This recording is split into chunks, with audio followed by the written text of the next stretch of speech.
Thanks, Riv. And that was a fantastically back-and-forth game there between LMQ and TSM. But I feel like LMQ got everything they wanted from Champion Select.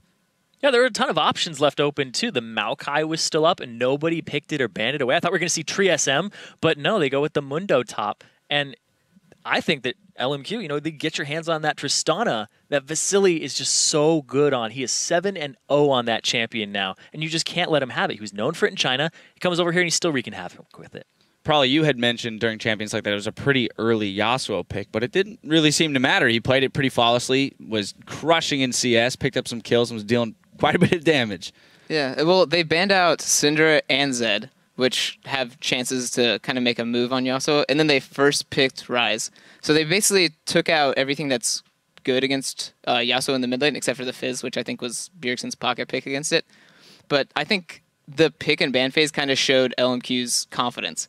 They blind pick their top laner and blind pick their mid laner, and they just go in with, what are you going to do about it? So I think they got all the picks they wanted, and they're really comfortable on them. Yeah, and then they went for a Lucian Nami first pick bot lane here for TSM. And I was thinking, why don't you take the Yasuo Maokai, go with a combo like that and set yourself up for some team fights. But they didn't do it. Instead, they put that on the bottom lane because they want to do well against Vasily, but they didn't take a hypercarrier Tristana for the late game. They went with the Lucian for the lane bully. And in fact, as the lane bullies, No Name focused them immediately in the game. At 4 minutes, a Lee Sin lane gank, picking up an early kill for more. And that seemed to kind of, push things in a tough direction for TSM.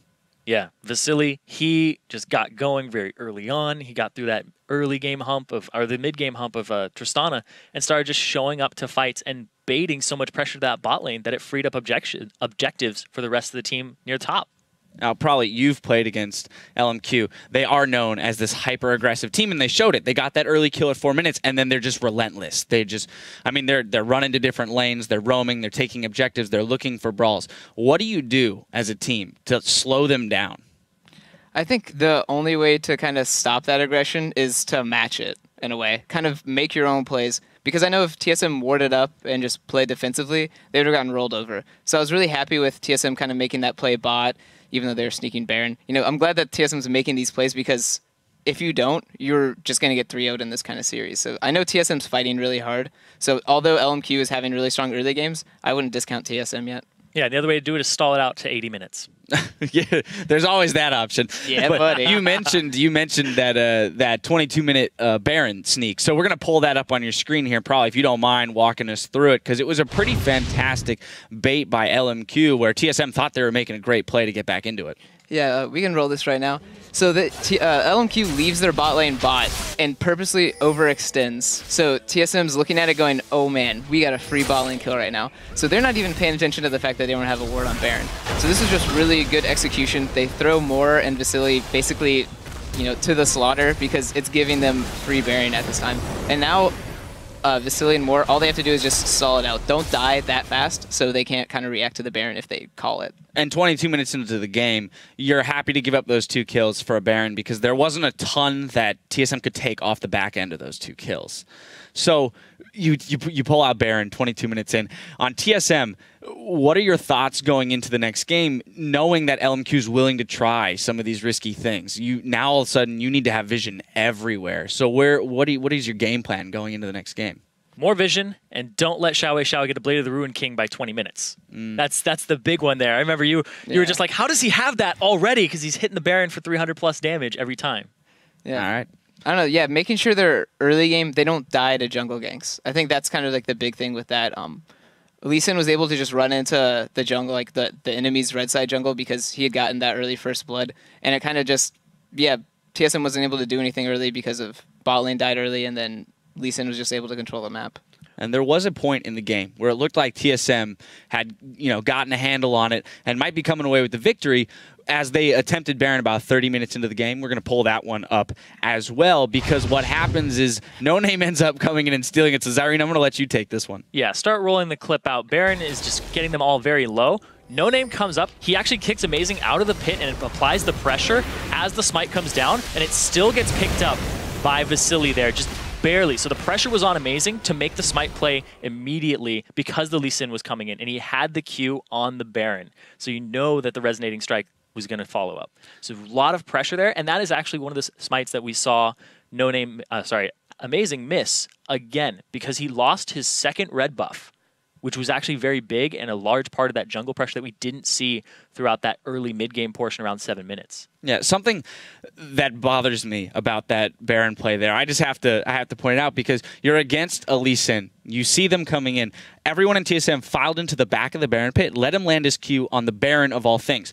Lee Sin is getting into the pit. Oh, yeah. If he wants to get into the pit, he's getting into the pit. So at least force him to Q one of you.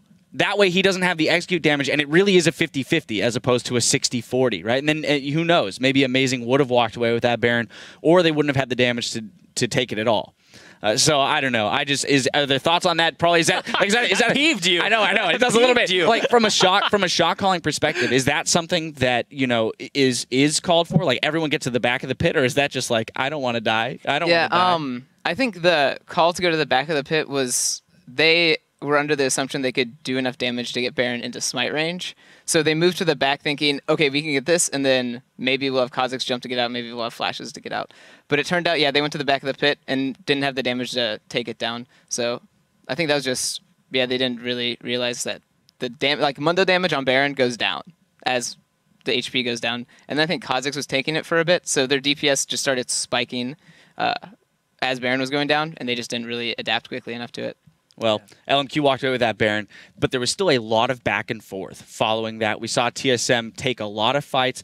So if that's any indication, this series is going to be fantastic because they extended that game really well. And LMQ, they gave us a solid win. And TSM, they didn't show a sign of backing off. So I think we're in for a great series.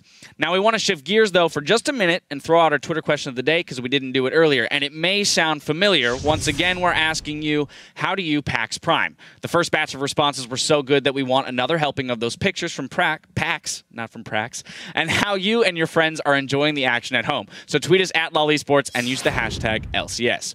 We're going to take a quick break, though, and when we return, we'll get back into our semifinal action with Game 2 between TSM and LMQ. Stay tuned.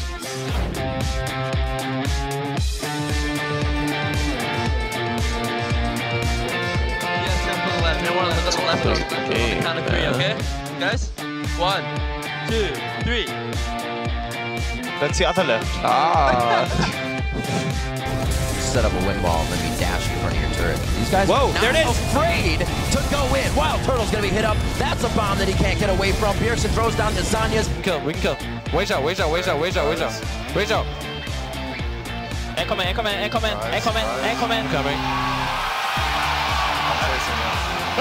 Good job. It looks like it's... Oh, man, this steal is a real opportunity. Range. Sonic Wave's on, goes in, stolen! My God, it was actually stolen by Vasily! He's going to be ready to start taking down even more. Game 1, without a doubt. Back and forth. LMQ finds the victory.